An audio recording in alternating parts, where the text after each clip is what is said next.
of a woman who applied for a promotion at work, and her boss said, "You got kids at home, right?" She said, "Yeah, I have 4 kids." And the boss said, "Well, listen, you're a stellar employee, you're doing a fantastic job, but it sounds like you got a lot on your plate at home, so we're going to give the promotion to someone else." In that instance, the employer gave the promotion to a man who also happened to have 4 kids at home. They didn't ask him that question. So in that instance, the woman had a gender discrimination claim.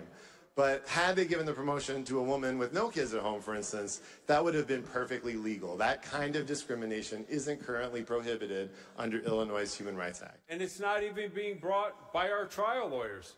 It's some national association who is now giving ideas on what lawsuits they need to be able to file within the state of Illinois.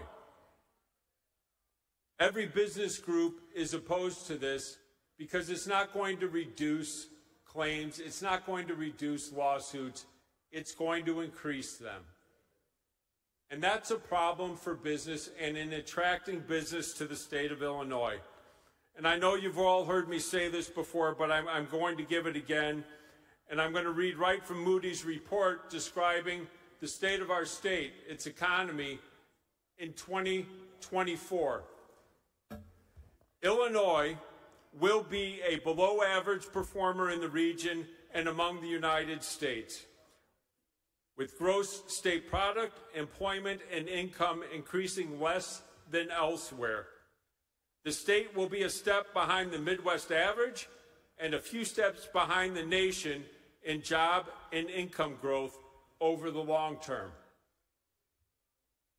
This is what we need to think about when we're passing these bills. This is not helpful.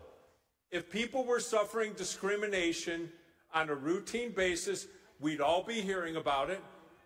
I'm for helping families. My grandchild got to school because my daughter was unable to drive with my wife 50% of the time. I helped take care of my father-in-law. There is no need for a bill like this. People understand. People work with people. We're all humans here. This is creating something for lawyers to make money on and to tell business. Unfortunately, the purpose isn't to tell business not to come here, but that's the end result. We have to stop passing these bills. It's not helping us, and they aren't needed. If there weren't other discrimination laws in place that would take care of almost every one of these situations, if not more, I wouldn't be saying this. We need to make certain our citizens are protected, but they already are. We already have more laws and regulations like this probably than almost anywhere in the nation. States that have passed this legislation already, the number of discrimination suits filed in those states has actually declined.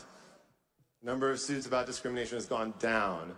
And the reason that researchers believe that's true is that right now this is kind of a gray area. Employers don't know how they're supposed to act. Employees don't know what their rights are. And once you define the rules of the road and you lay out very clearly what the law is, everybody knows how to act, and those discrimination suits go down. So this is a good bill for working folks, for people who are caring for children, parents, sick family members, just to ensure that they're not facing unlawful discrimination at work. I urge for an aye vote.